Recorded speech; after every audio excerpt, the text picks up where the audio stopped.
Assalamualaikum, halo teman-teman Senang Sinau. Jumpa kembali dengan kami tentunya di channel Senang Sinau yang selalu berbagi hal-hal yang positif tentunya.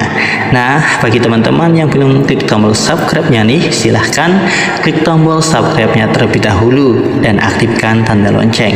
Saya hitung 1-3, silahkan klik tombol subscribe-nya ya. 1, 2, 3. Oke, terima kasih untuk teman-teman yang sudah klik tombol subscribe. Saya doakan semoga selalu diberikan kesehatan, kelancaran dalam segala usaha, kegiatan, dan aktivitasnya, dan selalu diberikan rezeki serta umur yang panjang. Bagi teman-teman yang belum subscribe, tenang saja, silahkan klik tombol subscribe-nya ya. Oke, kali ini kami akan membagikan sebuah hal yang tentunya akan bermanfaat untuk kita semua. Perhatikan dengan seksama. Setiap orang berhak untuk hidup sukses dan kaya. Di dunia ini banyak orang yang memiliki tujuan mencari kebahagiaan tersebut. Dan salah satu faktor untuk terwujudnya kebahagiaan tersebut adalah dari segi materi atau uang. Dalam kata lain, kita harus punya uang. Dan kenapa harus uang? Memang uang bukanlah segalanya, tapi segalanya membutuhkan uang.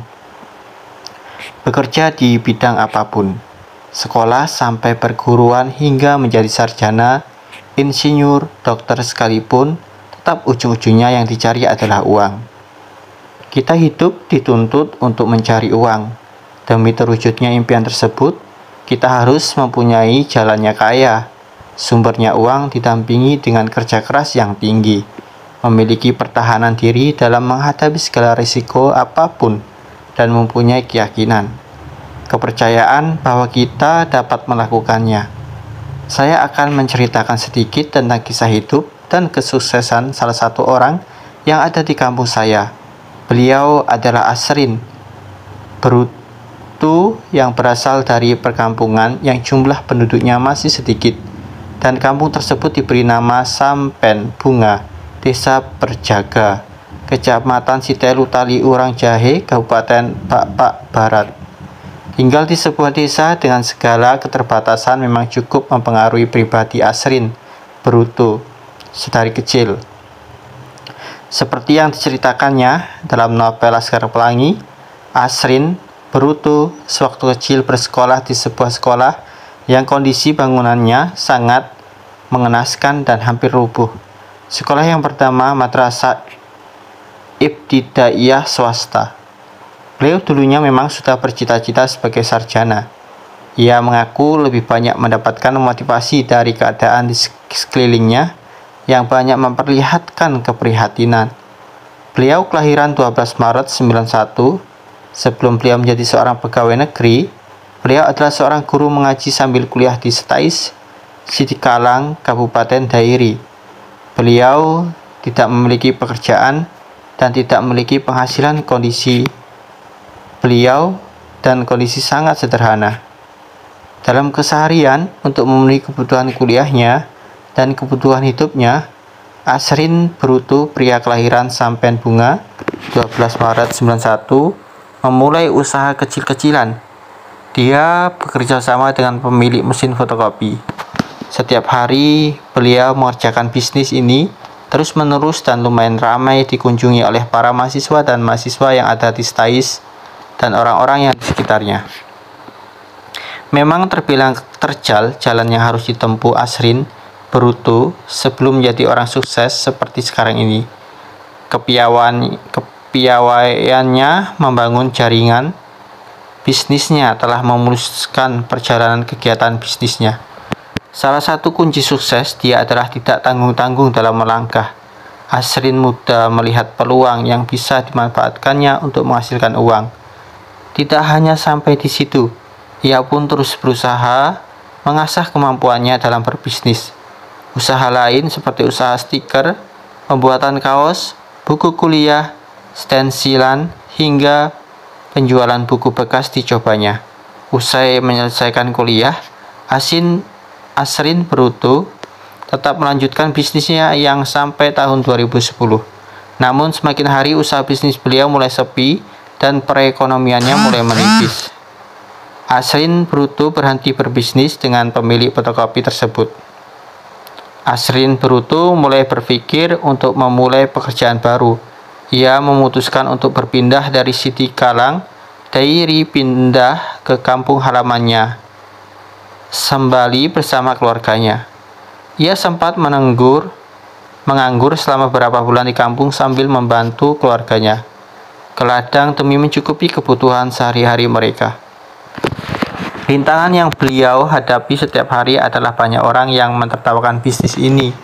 Minimal dalam satu hari, banyak orang yang mentertawakannya, bahkan menyepelekannya dan keluarganya.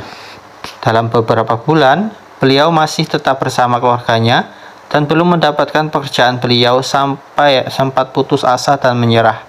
Beliau sempat menangis dan bertanya pada diri sendiri, bagaimana masa depannya? Beliau berpikir, boleh beliau berhenti, boleh beliau menyerah kalah, boleh beliau putus asa, tapi yang beliau berikan untuk orang-orang yang dicintainya tidak ada. Dan pada malam hari itu juga beliau memiliki kekuatan untuk bangkit. Meskipun banyak orang yang menghina, menyepelekan, beliau tidak putus asa. Justru itu merupakan suatu support di mana beliau harus menunjukkan kepada orang yang menghina beliau bahwa beliau dilahirkan pasti bisa menjadi sukses dan bisa menjadi kaya. Seiring dengan berjalannya waktu, beliau mulai berpikir dan mengurus berkas-berkas untuk mengajukan diri menjadi seorang guru honorer di sebuah sekolah yang ada di Pakpak Barat. Dan akhirnya beliau pun diterima sebagai guru honorer di madrasah aliyah swasta. Sejak itu pula beliau mulai menekuni pekerjaannya dan sangat mensyukuri atas pekerjaan yang beliau dapatkan sekarang. Beliau menekuni pekerjaannya sebagai guru honorer selama bertahun-tahun di madrasah aliyah swasta. Dan pada tanggal 27 Januari 2016, beliau memulai hidup baru dengan seorang wanita yang berasal dari Pasi, Dairi yang bernama Nahdlatul Aulia Bintang. Setelah menikah dengan Nahdlatul Aulia Bintang, mereka dikaruniai sepasang anak, yakni anak pertama berjenis kelamin dan anak kedua berjenis kelamin perempuan. Anak pertama beliau bernama Fadil Bruto dan anak kedua diberi nama Salsa.